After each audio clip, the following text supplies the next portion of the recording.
कौन सा topic start किया है? Cell biology. ऐसा टॉपिक है जिससे 1 से 2 क्वेश्चन सभी एग्जाम में आते हैं। ओके, बेसिक टॉपिक है, ध्यान से समझना। सबसे पहले कुछ बातें करते हैं। जनरल नंबर 1, मैंने कहा एक वर्ड होता है साइटोलॉजी। साइटोलॉजी का मतलब क्या होता है? स्ट्रक्चरल स्टडी ऑफ सेल, कोशिका, ठीक है, का संरचनात्मक अध्ययन। कोशिका का संरचनात्मक अध्ययन, ठीक है, इसको क्या बोलते हैं? साइटोलॉजी। मैंने ऊपर टाइटल क्या डाला? Cell biology. तो पहले बेसिक चीज तो यही पता होना चाहिए कि साइटोलॉजी और सेल बायोलॉजी में क्या अंतर होता है। दूसरा पॉइंट क्या लिख रहा हूं? Cell biology. सेल बायोलॉजी का मतलब होता है, बोलो आपसे मैं कह रहा हूं, ठीक है, structural and functional study of cell. मतलब समझ में आया? एक कोशिका की संरचनात्मक क्रियात्मक दोनों अध्ययन क्या कहलाता है? Cell biology. बोलो, मैंने कहा कोशिका, ठीक है, का संरचनात्मक एंड क्रियात्मक अध्ययन, ठीक है। आई बात समझ में? इसका मतलब इस चैप्टर में तो मैं हर सेल ऑर्गेनल के स्ट्रक्चर बताऊंगा तो फंक्शन भी बताऊंगा, और हर एक का स्ट्रक्चर पढ़ेंगे तो फंक्शन भी पढ़ेंगे। तो जाएगा बेटा, ऊपर क्या लिखना है? बोलो, सेल बायोलॉजी। इसीलिए यूनिट का नाम क्या रहता है? सेल बायोलॉजी, क्योंकि हर एक की हम स्ट्रक्चर बनाएंगे तो फंक्शन भी बताएंगे। बात समझ में आई? बोलो आपको। अच्छा, मैंने कहा सर्वप्रथम जब कोई कुछ नहीं जानता था, सर्वप्रथम रॉबर्ट हुक, ठीक है, रॉबर्ट हुक, ठीक है, ने स्वयं द्वारा बनाए माइक्रोस्कोप, स्वयं द्वारा बनाए माइक्रोस्कोप से कॉर्क सेल, बोलो कॉर्क सेल, ठीक है, को देखा। बोलो क्या देखा? कॉर्क सेल को देखा, ठीक है। बात समझ में आए? बोलो। और इसने सेल का मतलब बताया स्मॉल होलो स्पेस। क्या बताया? बोलो, स्मॉल होलो स्पेस। ओके, पहले सेला कहा था, फिर इसी ने नाम सेल दिया है। तो सेल वर्ड किसने दिया है? रॉबर्ट हुक ने। बात समझ में आया? बोलो। अच्छा, ये कैसी सेल थी? डेड सेल थी। इसका मतलब रॉबर्ट हुक ने पहली सेल देखी तो है, लेकिन वो लिविंग देखी, नॉन लिविंग देखी? बोलो, नॉन लिविंग। कॉक सेल कैसी होती है? नॉन लिविंग होती है। क्लियर? आपसे मेरे को देखा। बोलो, आपसे मेरे को, मैं अगर इतना लिख दूं, डेड सेल देखी। ओके, समझ आओगे? बोलो। अच्छा, उसके बाद फोर्थ पॉइंट, सर्वप्रथम, बोलो लिविंग सेल, ठीक है, को ल्यूवेनहॉक, नाम सुना नहीं सुना कभी? और ल्यूवेनहॉक का नाम सुना नहीं सुना? बोलो। हाँ, एंटनी वॉन ल्यूवेनहॉक, पूरा सम्मान के साथ नाम, प्यार से क्या बोलते हैं? ल्यूवेनहॉक, ठीक है। ओके, बच्चा कह रहा तो पूरा लिखते हैं, एंटनी वॉन, ठीक है, ल्यूवेनहॉक, ठीक है, ने, बोलो आपसे मैं कहूं, ने देखा, ठीक है। ओके, फिर मैं आपसे कहूं फादर ऑफ साइटोलॉजी, बोलो कौन होगा? रॉबर्ट हुक ही होगा। और सबसे पहले तो उसी ने, बोलो, इंट्रोड्यूस किया, सेल नाम भी उसी ने दिया, ठीक है।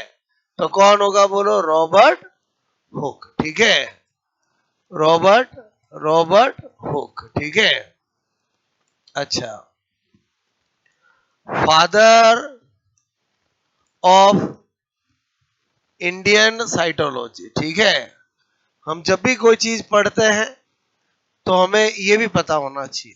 बात समझ ना, जैसे हम फादर ऑफ फिजियोलॉजी करते हैं, प्लांट फिजियोलॉजी ऐसे टॉपिक पढ़ेंगे, तो उसका फादर कौन है सर?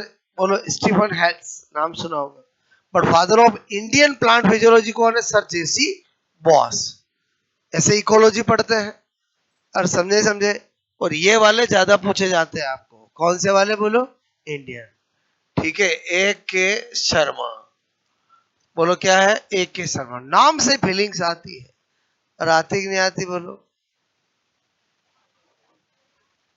सीधी सी बात है। अच्छा, ये इसकी फीलिंग्स इंडिया की नहीं आती है। ओके, या क्या बता रहा हूँ समझ में आ रहा है बोलो आपको? अच्छा, उसके बाद मैं क्या बता रहा हूं? नंबर 7,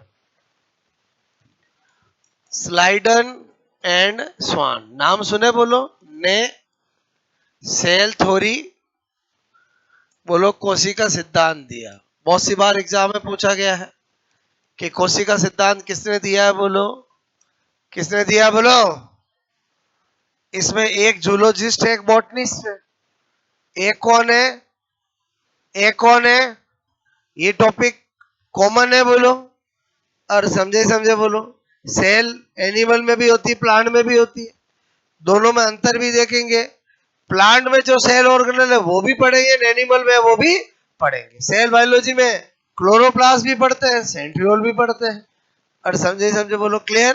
तो सेल थ्योरी जो दी है वो स्लाइडर और स्वान ने दी है। कौन बॉटनिस्ट है, कौन जूलॉजिस्ट है, कौन वनस्पतिज्ञ है, और कौन जंतु जंतु? बोलो, आपसे मैं कहूँ जूलॉजिस्ट है, बताओ। अच्छा, नहीं पता चल रहा है आपको? मैं कहूँ, बुरा मत मानना, कुत्ते को क्या बोलते हैं? अच्छा, वो प्लांट होता है कि एनिमल? एनिमल। ओके, समझ जाओगे बोलो? और समझे ही समझे बोलो? याद करना है, एग्जाम में पूछा गया है कि सेल थ्योरी में बोलो किसने दी? प्रो ब्रैकेट में एक का जूलॉजिस्ट, बॉटनिस्ट जूलॉजिस्ट। पता चला दोनों नाम तो याद था, वहां वही कंफ्यूज हो गया, जूलॉजिस्ट कौन, बॉटनिस्ट कौन। तो मैंने जो बताया वो समझ में आया बोलो? ओके, ये जनरल बात बता रहा था, आप पहले इतना नोट करोगे, ठीक है?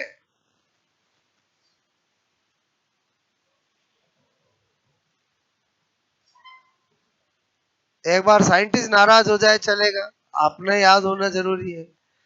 और समझे समझे बोलो, क्लियर?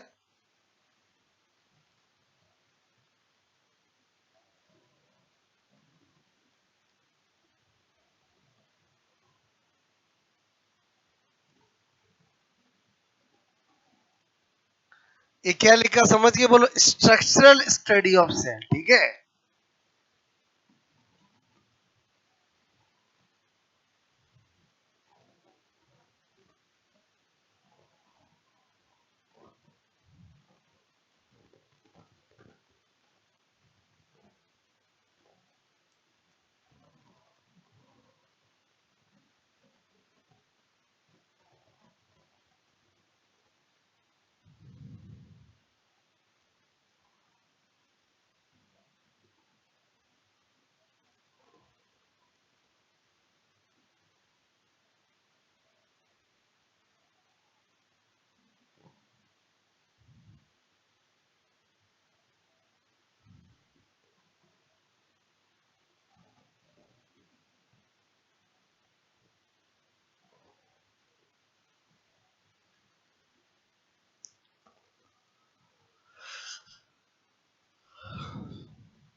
ओके,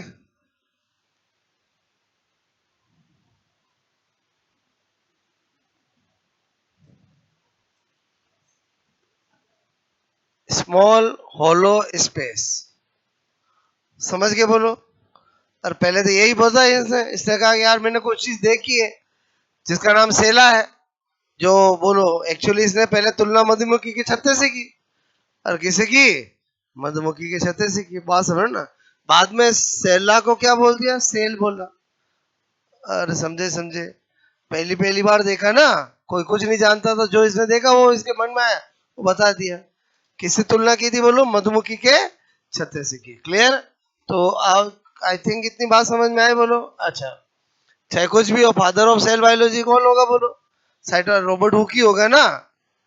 जो पहली पहली बार किसी चीज को देखता है, बताता है, उसी का नाम होता है। बाद में उस दूसरे उसको देखकर और करे तो उसका इतना नहीं होता है। क्लियर? मैं क्या बता रहा हूँ समझ में आया बोलो? अच्छा, नोट करोगे?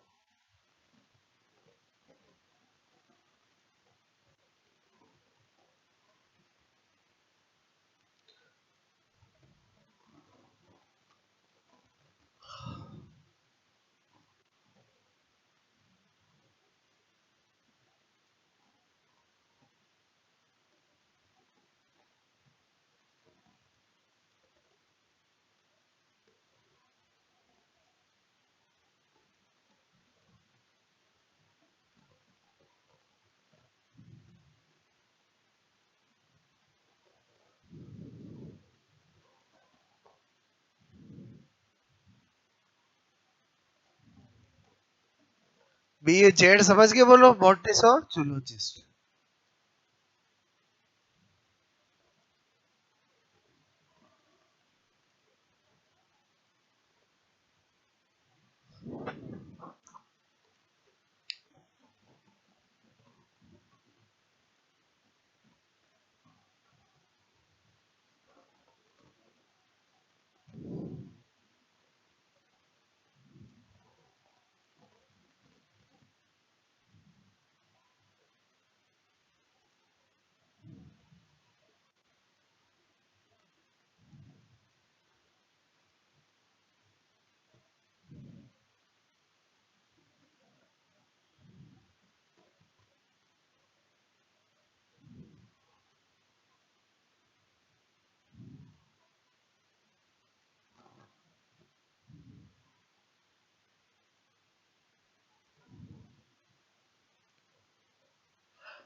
ओके,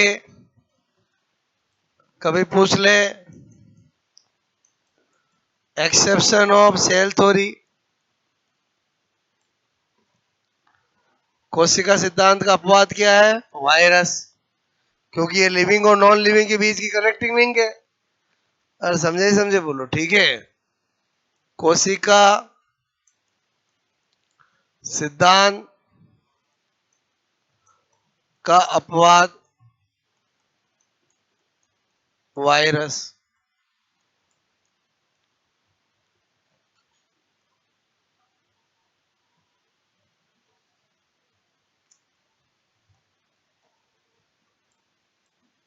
वायरस, ठीक है, animal, sorry, living and non living के मध्य की संयोजक कड़ी होता है। Connecting link between living and non living, ठीक है।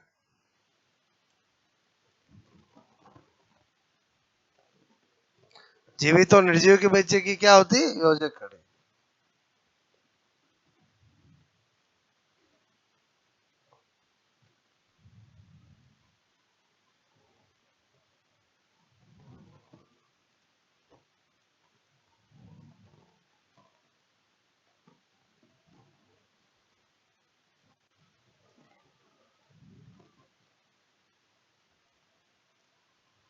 ओके।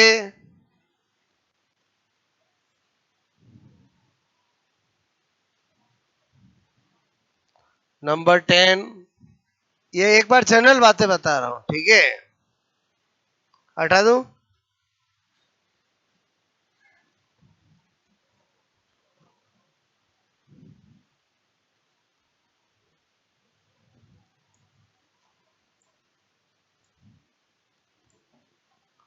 ठीक है। नंबर 10 क्या है? रोडोल्फ विर्चो। जब भी सेल बायोलॉजी पढ़ते हैं इसको याद करना ही पड़ेगा। क्यों याद करना पड़ेगा? स्टेटमेंट दिया, सेलुलाई सेलुला। क्लियर? क्या स्टेटमेंट दिया बोलो? सेलुलाई सेलुला, अर्थात नई कोशिका, न्यू सेल का निर्माण पुरानी कोशिका मतलब ओल्ड सेल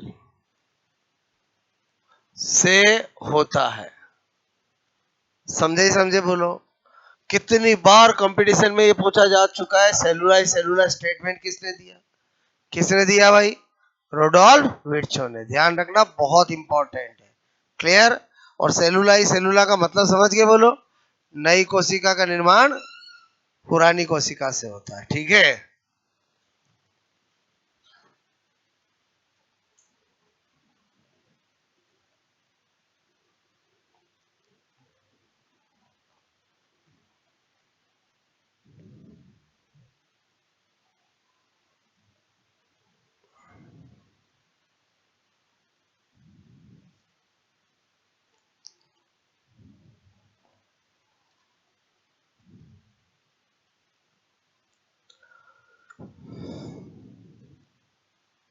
आया समझ बोलो?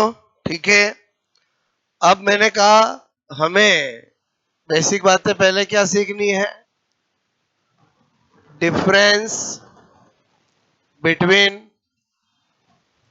Pro karyotic and eukaryotic cell. ठीक है? बोलो किसमें? प्रोकैरियोटिक और यूकैरियोटिक सेल। ठीक है? ये प्रो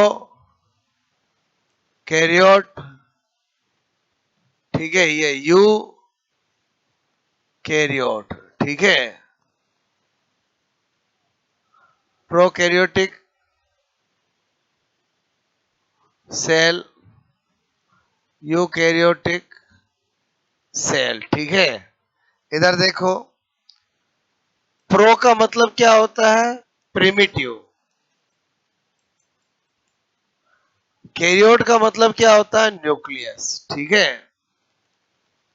यू का मतलब क्या होता है? एडवांस। और कैरियोट का मतलब क्या होता है? न्यूक्लियस। इसका मतलब पहला पॉइंट ही क्या होगा कि इनमें, मैंने कहा इनमें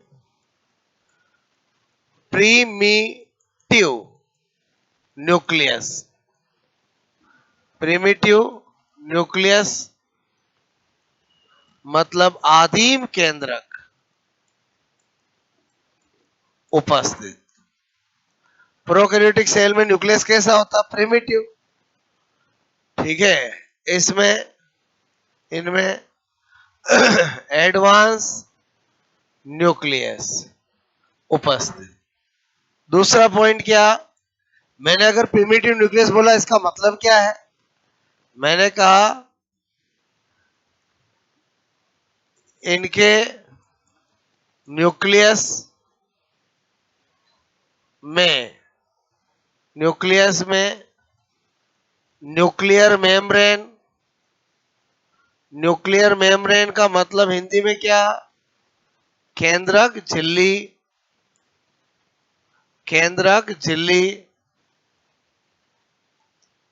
कोमा न्यूक्लियोलस। न्यूक्लियोलस का मतलब क्या होता है? केंद्रिका। हिस्टोन, प्रोटीन, ठीक है, सब क्या होते हैं बोलो, एब्सेंट। ठीक है, इसलिए न्यूक्लियस को क्या बोलते हैं, प्रिमिटिव। और अगर मैंने इधर एडवांस बोला है, इसका मतलब क्या होगा बोलो, मैंने कहा nuclear membrane, nucleolus, histone, protein, बोलो उपस्थित होता है। पहले बताओ, दूसरा पॉइंट भी समझ में आया बोलो। अच्छा, दो बातें तो इनके मीनिंग से ही निकाला बोलो। तीसरी बात, प्रोकैरियोटिक सेल के अंदर cell membrane bounded cell organelle क्या होता है, एब्सेंट। मैंने कहा कोशिका, झिल्ली, बद, कोशिकांग,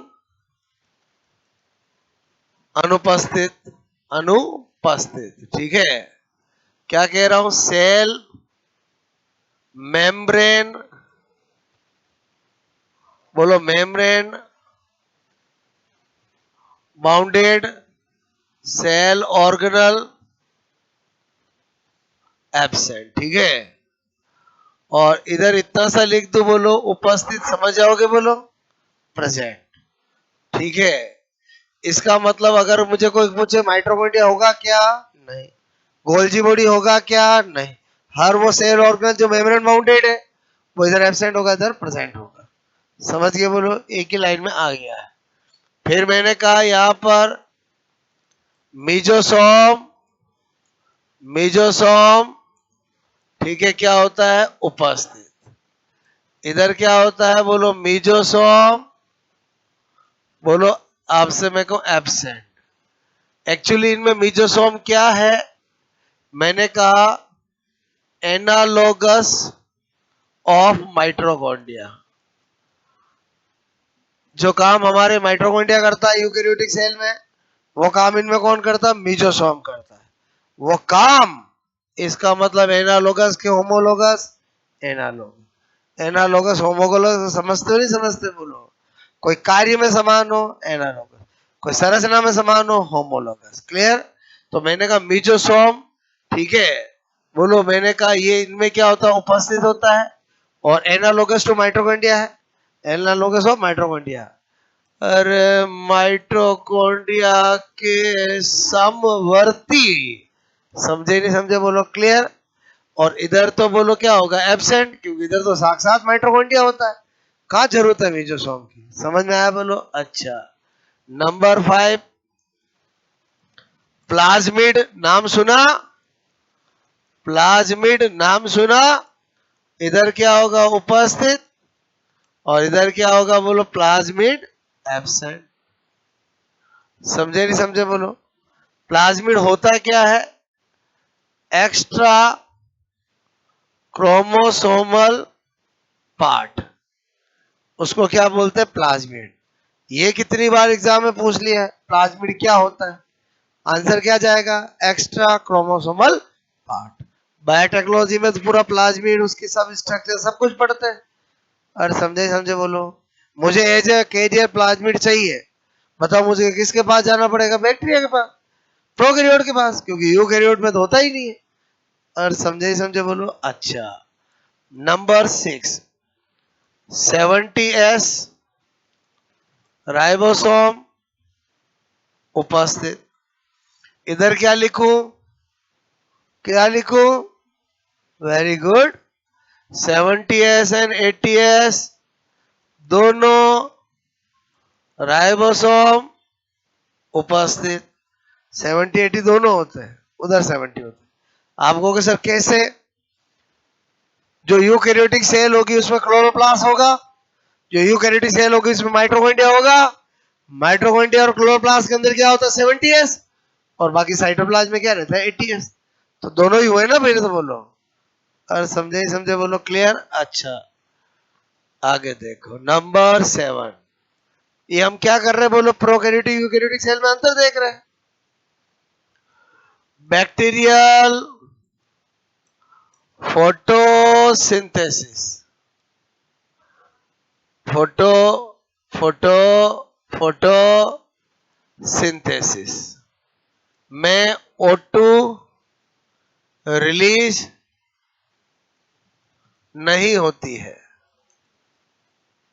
क्योंकि इनमें H2 के स्थान पर H2S का यूज होता है। समझ में आई बोलो बात? अच्छा, मैंने कहा प्लांट ब्रैकेट में यूकैरियोटिक सेल, और समझे समझे बोलो, यूकैरियोट का मतलब एनिमल प्लांट दोनों है ना। बोलो प्लांट में जो पीएस होता है समझोगे? हाँ, फोटो सिंथेसिस होता है। बोलो उसमें O2 रिलीज, रिलीज मतलब समझ गए, निकलती होती है। O2 का सोर्स क्या होता है? H2O। और पूरा फोटोसिंथेसिस पढ़ेंगे अपन, क्लियर? तो ये मैं कुछ डिफरेंस बता रहा हूं आपको, बात समझ में आए? अच्छा, बोलो बैक्टीरियल सेल साइज में बहुत छोटी होती है कंपेरेटिवली, ठीक है। और ये बोलो बैक्टीरियल मतलब प्रोकैरियोटिक सेल से बड़ी होती है। और समझे समझे बोलो क्लियर? अच्छा, आप नोट करोगे, ठीक है।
ओके,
हो गया?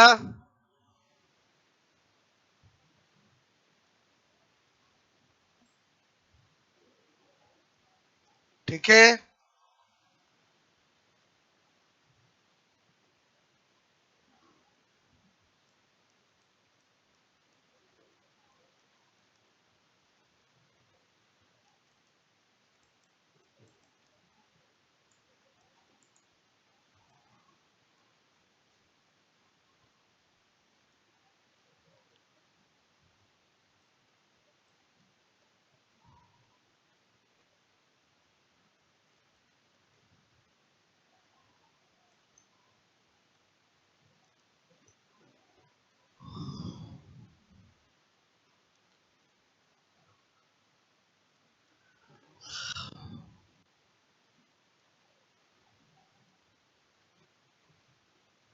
प्लाज्मिड का मतलब क्या होता है?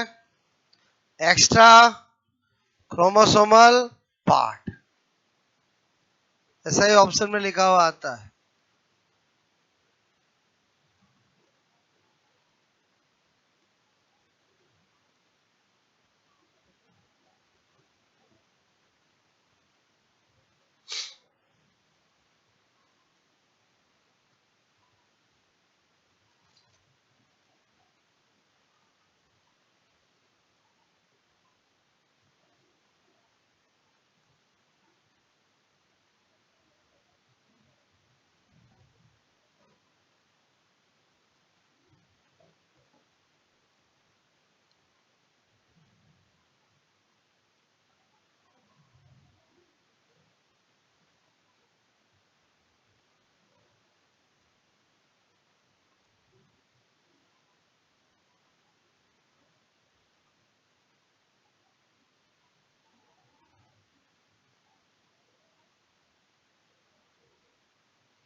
ओके।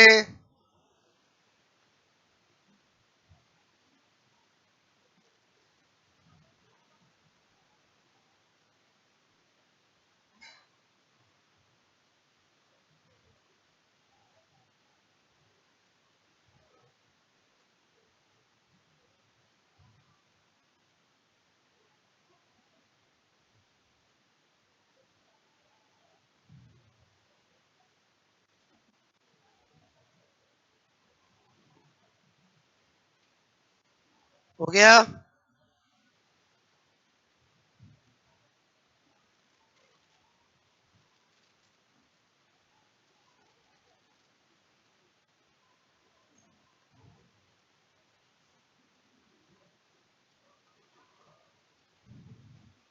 ये अपने आप में एग्जाम में क्वेश्चन आता है।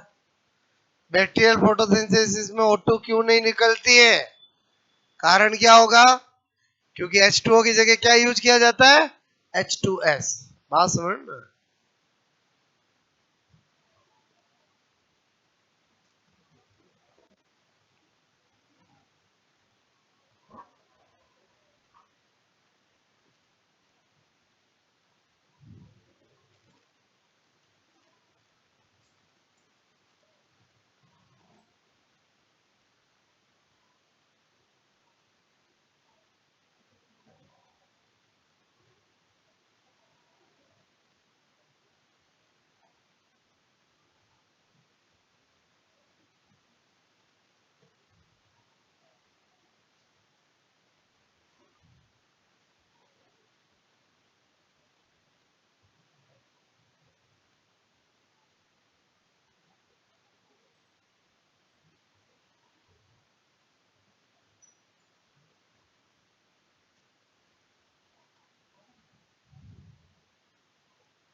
हो गया?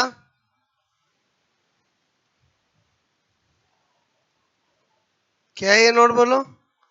ये तो अभी अपन क्या बेसिक देख रहे हैं, प्रोकैरियोटिक सेल यूकैरियोटिक सेल में क्या अंतर होता है। क्लियर? ओके। तो आपको यहाँ कहानी समझ में आई बोलो आपको? और यहाँ तक कहानी समझ में आई नहीं आई बोलो? क्लियर? और डिफरेंस देखना चाहते हो तो नंबर 9 लिख लो। बोलो प्रोकैरियोटिक की जो सेल वॉल होती है वो जटिल होती है, और प्रोकैरियोटिक की सेल वॉल क्या होती है? जटिल, पेप्टिडोग्लाइकान की बनी होती है। जबकि यूकैरियोटिक में प्लांट की cell wall as compare to कम कॉम्प्लेक्स जटिल होती है और सेलुलोज और पैक्टीन की बनी होती है। ठीक है? तो मैंने कहा सेल वॉल, बोलो कॉम्प्लेक्स, ऐसे लिख दो complex cell wall, complex cell wall. बोलो जटिल, जटिल कोशिका भित्ति, जटिल कोशिका भित्ति। ठीक है? पेप्टिडो ग्लाइकान, ठीक है, पेप्टिडो ग्लाइकान की बनी होती है। और इधर क्या बोलूंगा? Less complex cell wall. ठीक है? या ज्यादा बेटर वर्ड होगा सिंपल, और एक ही बात है ना, simple cell wall and cellulose, cellulose and pectin. ठीक है? सेलुलोज तथा पैक्टीन की बनी होती है।